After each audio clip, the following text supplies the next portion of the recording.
Alright, welcome back. Here we have the economic news calendar. CPI news is behind us, and we have PPI news event coming up.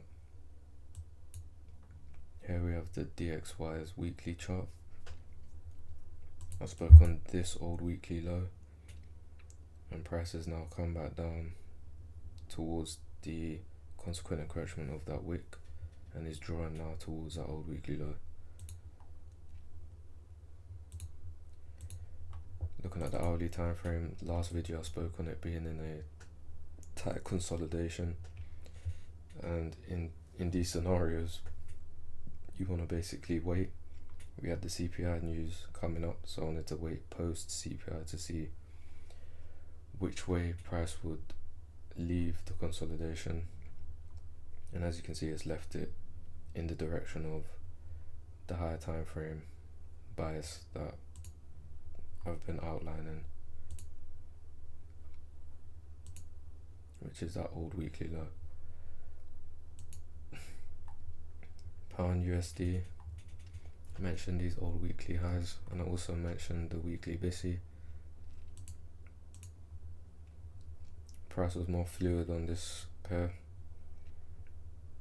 I mentioned how I was watching this weekly BISI level because on CPI news it could go either way.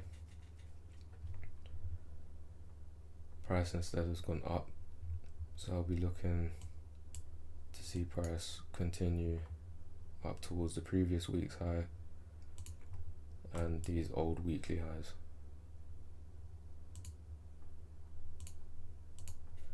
With Euro, I mentioned the old weekly high here. Price is pushing up towards it. I also mentioned how I was monitoring how price would behave at these two down close candles. Price has left it.